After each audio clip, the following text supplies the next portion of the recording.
It's Aussie Suffer back in your sim, and today I'm going to be showing you how to use the safe return Autoland in the Cirrus Vision Jet. There's a bug at the moment when you press the emergency safe return button, and I'm going to show you the solution on fixing that bug. So here we go. We're just going to start a normal flight, a VFR flight actually, going to take off from Palm Beach in Florida, route into Fort Lauderdale. But as soon as we get to a good altitude, I'm going to press the safe return home button and we're going to see it work in action. So we've got the autopilot on here. We've got it programmed to level off at 11,000 feet and we're following our nav on the autopilot. If you don't know how to fly the Vision Jet and use this autopilot, I've got a lovely playlist showing you some tutorials of how to do that, so go and watch those. I'll put the description below. But for this tutorial I'm going to show you how we use the safe return Autoland, and the button is located behind us, that big red button, safe return. You push it and it will activate and it will say searching for airports on the second screen here. So right now it's calculating. And what you will probably notice that it will fail to find an airport. It's a common bug, this. So what we do, we disable the autopilot and then we push the button again and it'll activate, and this time it should find an airport to land in. It will calculate depending on how high and how far we are and how much fuel we have remaining, and it's found one, and it's got found Palm Beach, the airport we took off from. So what you will notice, it's drawn a route down over the sea. It's going to give us time to lose altitude and line up on final approach. As you can notice here, its speed is decreasing and it will decide to decrease it down to 200 knots.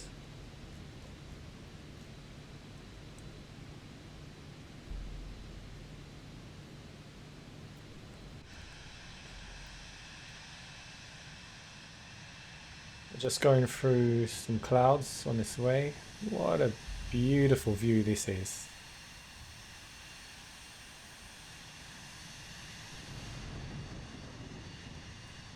Oh, there's some thunderstorms next to us that I just heard crack. Okay. It probably won't avoid bad weather. I'm not sure it's that sophisticated. Now, usually we wouldn't use this. A passenger would use this if we become incapacitated. If we have a problem with the plane and it can't fly properly, we would deploy the caps, the parachute, and that will basically fly to a safe speed. It'll pitch up and then it will slow us down and deploy the parachute until we float down to the ground. But if the plane's fully functional, we'd use the safe return home. Now, the plane has told us vertical track.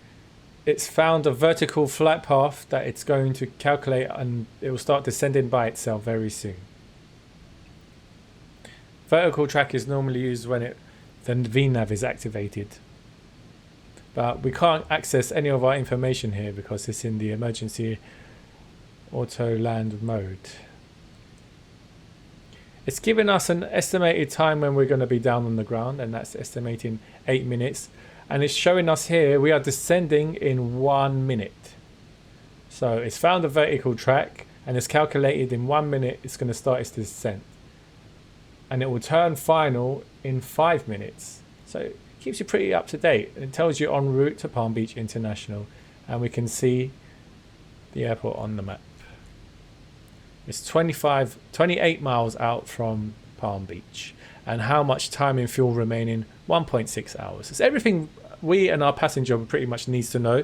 If ATC asks us the information, we can tell them here. But I'm pretty sure the plane has a system where it beams all this information. It links it through the satellites down to the ATC. Our fuel remaining keeps changing because the thrust setting keeps changing. So we've started the descent and it's going to keep 200 knots while it's descending down, and it should descend it down to 5,000 feet because that's normally when the approach starts. Yeah, so the airport's somewhere over here. Ooh, just flying away from some storms over there. Thank God we pushed the button there and then. So we'll get information for our passengers. It tells them, safe return Autoland activated. Press and hold the talk button on the center screen to talk to air traffic control. Passengers briefing card, additional information.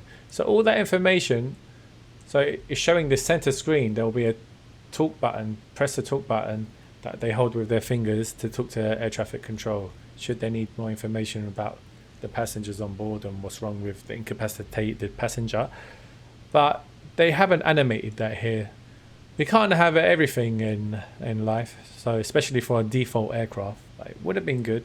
Would have been a nice addition.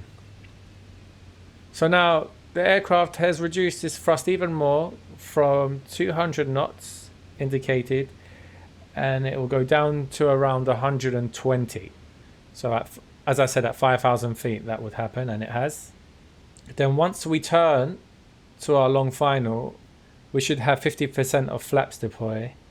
There's not much information about the flight director, so we can't see exactly what we'd normally see when we're doing an ILS approach. We don't even know if we're doing an ILS approach, but I presume so if we're doing an Autoland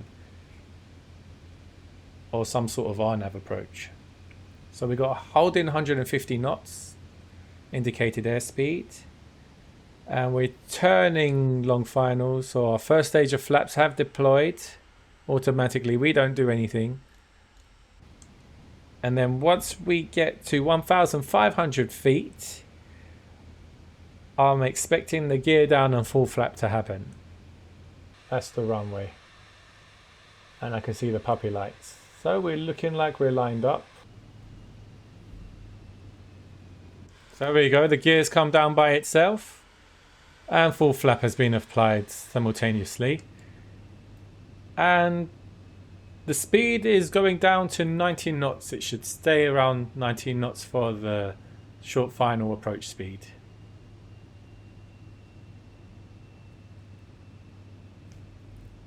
So the plane's trying to hold 19 knots. Some more information about the runways. This is not the runway we're landing on. That's the runway that's going across us to 8 right. So we can see the puppy lights here. We got 2 whites, 2 reds. We're actually on the glide slope. The plane's doing a fantastic job. And the textures are slowly popping in. This is streamed.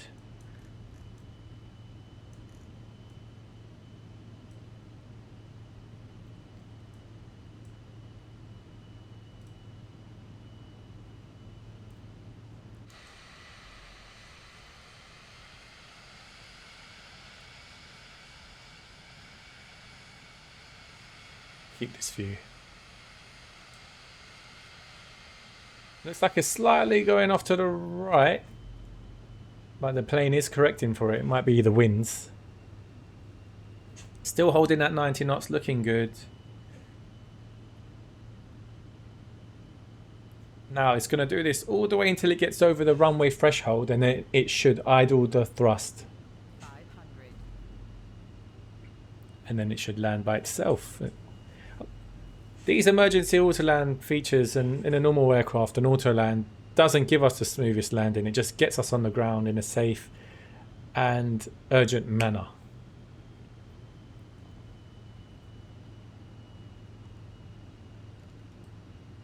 So on glide slope, we're landing in run 1 minute. Everything's looking good. It is a bit turbulent, and the plane's doing a fantastic job. Oh, I've gone and jinxed it, haven't I? We're veering a bit to the right, but the plane is correcting for that. It must be windy. I haven't checked what the weather is, but I do have live weather turned on.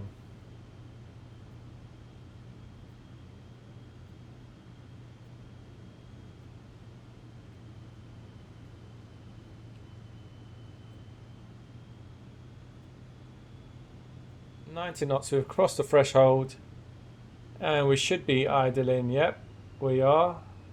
And the plane is going to flare, and did just about make the runway. And it should brake by itself. Yep, and it has. It did this better last time, and it's trying to center. There we go. Good job. Perfect. And that's how we do, well, that's how we get the plane to do the Autoland. Now, a bit of tips for you. Make sure you be above 7,000 feet. It doesn't matter if you're doing an IFR or VFR flight plan.